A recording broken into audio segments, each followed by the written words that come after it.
You are without doubt the worst pirate I've ever heard of. But you have heard of me.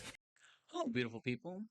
Welcome back to my channel, and if you're new here, please take a moment to like this video and subscribe if you'd like to. I ask because it does help smaller creators like myself push our content out to a new audience, and so that is vastly appreciated. We've reached that magical time of year here in Kansas City when it's technically 80 degrees outside, but it actually feels closer to 90.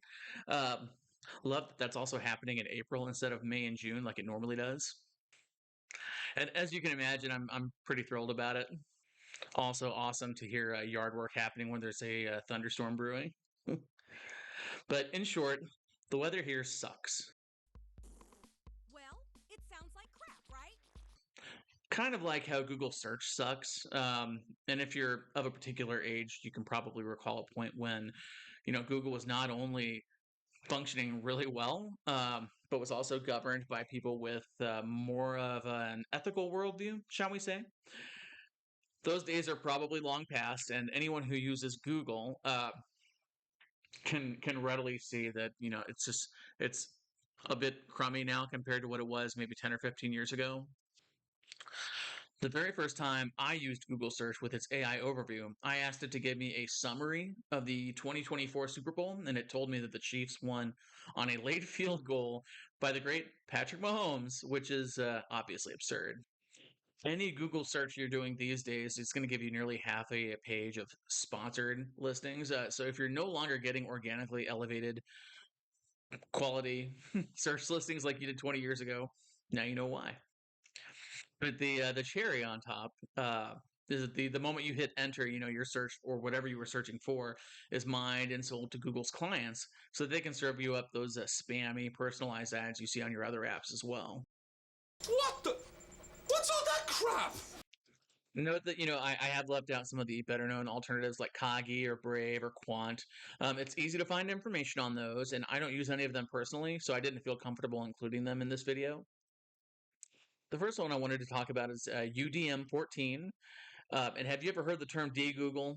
I'm guessing you have if you're watching this channel. But that's basically what UDM14.org is. It's Google without all the unnecessary junk that's been shoehorned into it for the past 10 or 15 years. Think of it like, you have your Fortnite character and you love the way it looks, but it could be better, so you buy a new skin, and that's basically what this is. You're getting the same search engine, it's just got a different skin layered over the top. That said, there are several benefits to using UDN14 over vanilla Google searches. The first is no ads. They also don't parse the information in the results. There's none of those annoying knowledge panels.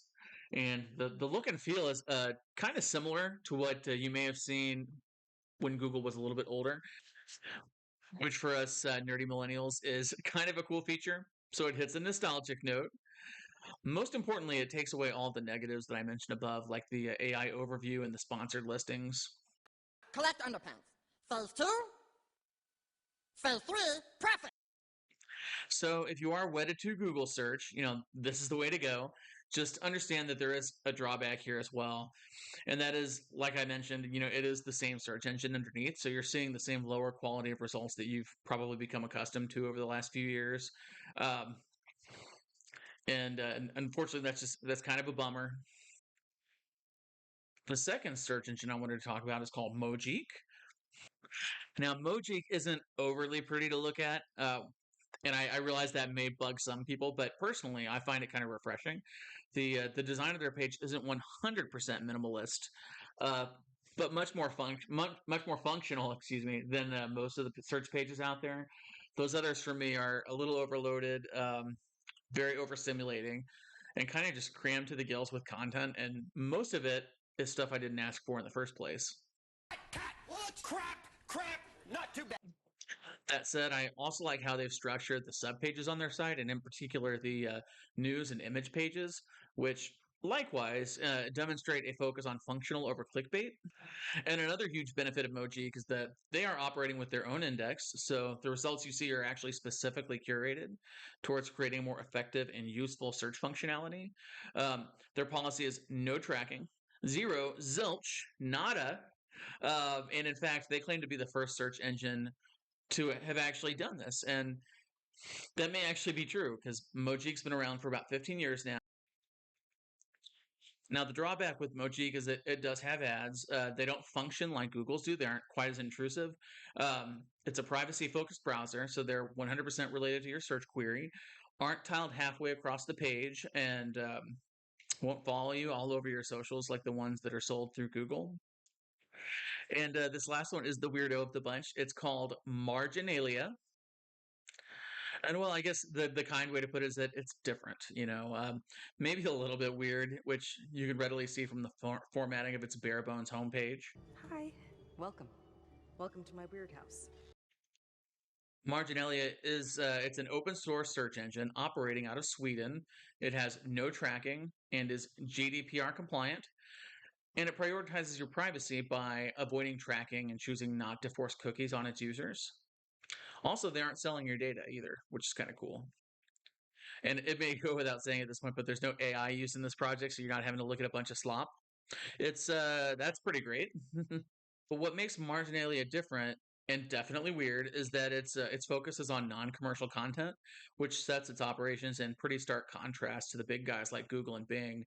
You're looking for stuff like personal pages, independent projects, web pages that were actually built by coders, and also maybe just cool old pages and content that you might have forgotten about and that the algorithms definitely forgot about. I knew something was wrong when a little pretty white girl ran to a black man's arms. Where it excels is when you're sick of seeing the same listings from the top 3 or 4 search engines and don't and kind of just want to see something different than the norm. It's a good search engine for that sort of thing. Now, Marginalia, it's not trying to replace Google for your everyday tasks. You wouldn't go here looking for your local pizza shop or the hours of operation for Target or your bank. It's a discovery tool, something you might use when you want to explore the parts of the web that aren't getting picked up by bigger algorithms. So the question becomes, how do we fix this?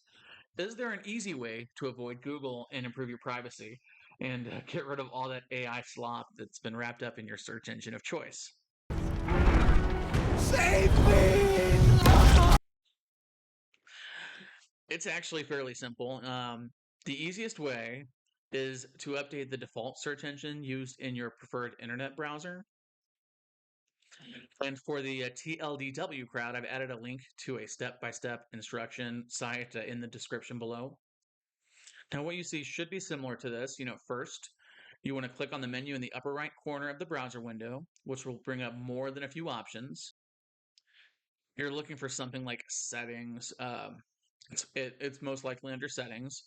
And this option should be pretty similar across any browser that you're using. Click into that, view the menu on the left side and click on search engine. And there should be an option here to change your browser default to something better.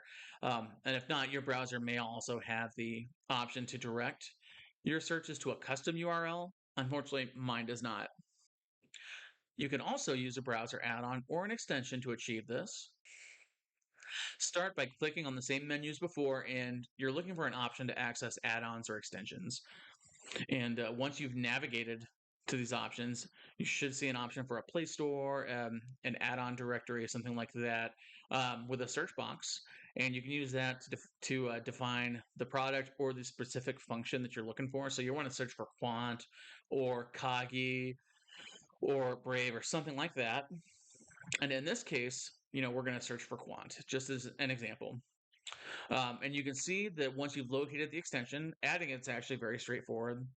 I'm using Brave, and there's a change box where there's a box to add this into my browser right there. So it's pretty simple. And there you have it. If you're sick of all the corporate shenanigans with, Google and Bing, and you're kind of just looking for some alternatives and some ways around these other products, now you're equipped to do that. Hopefully you found this helpful. I want to take a moment to thank you for watching today, and turn it over to you. What search engine do you like to use? Are there any cool hallucinations you've come up with when you've been using these products? Share those in the comments below. Anything you'd like to add? I do love learning new things, so please share. Other than that, hopefully, there aren't a lot of boom booms where you are like there are here in Kansas City. Hopefully they're not coming through the microphone. But want to wish you all a good weekend. And we'll see you all very soon. Thank you.